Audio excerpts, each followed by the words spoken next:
I went into college believing I knew what I wanted to be, what I wanted to do, and how I would get there. I wanted to be a doctor. I wanted to win every soccer game and make it through college with a perfect GPA. And most importantly, I would do all of this unscathed. But as we all know, like most stories, none of that happened the way I expected. My name is Nika Gorski, soccer player, lover of travel, people, the environment, and an avid believer in doing what you love and loving what you do. I grew up in the small town of Weeki Wachee, Florida, surrounded by gators and mermaids, but also lived in Phoenix, Arizona, and Edmond, Oklahoma, so I was not too daunted to move to Tennessee to begin college.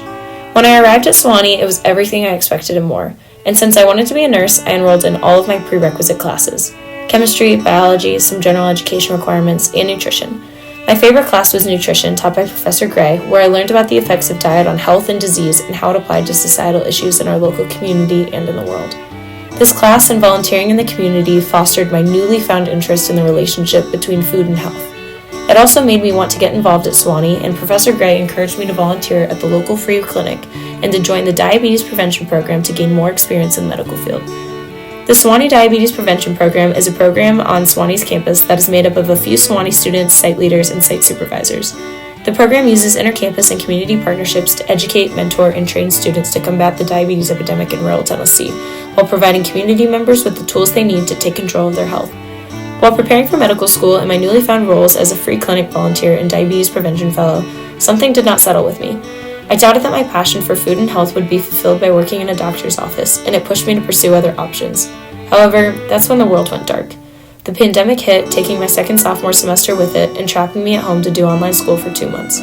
I tried to return to life as we knew it by getting a summer internship and working in the Oklahoma State Capitol, but honestly, I felt so lost.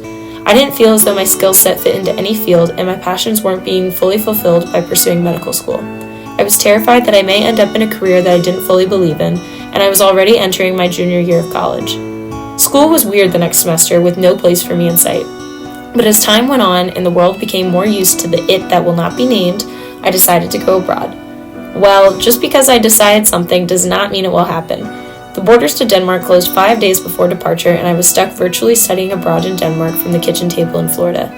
Even with the borders closed, I stayed with the program with the promise that I would have a memorable semester no matter what ensued, which is exactly what happened. I learned more about the world on my laptop than I had ever fathomed to be possible, and I was reminded of the passion I felt in my nutrition class. My Danish professors encouraged me to use the best of intentions to create a healthier and brighter future, because that is all you can do. For me, that meant combining my passion for health and food to help others in the fight against food insecurity. My remote study abroad brought me another remote opportunity of working with the Sewanee Data Lab, which is a new program that uses data analysis to promote social good. I never thought working in data analysis on a computer was for me, but after solving and identifying problems during the summer, I felt more accomplished than I ever had before. Lo and behold, in the moment I wasn't looking for a place where I belonged, I found it. Data Lab showed me that all of my passions and skills could come together into one place, so I made sure to do just that. When I returned to Sewanee in the fall, I implemented everything I learned in the past few months into the work I was doing. I continued working for Data Lab to help the program grow and gain its footing as a new organization, and I stepped into the role of site leader with the Diabetes Prevention Program with a new mindset. We strived to make a real difference in the community and reimagined what that meant. The program took a step back, re-envisioned the mission statement, and worked towards strengthening the foundation, and this led to a new opportunity. Sandra Rice reached out to us to partner with Bishop Springs Medical Clinic to research how the Diabetes Prevention Program could be used as a resource in the community for managing type 2 diabetes. The Diabetes Prevention Program has grown and changed with me over the years, and although I will not have the chance to see the Bishop Springs project through, I am thankful to have been a part of such fulfilling work that has the potential to affect people in the Sewanee community and in rural communities across the country. My story doesn't have one through line. I went to college believing that I had it all figured out, only to realize that I will never have it figured out.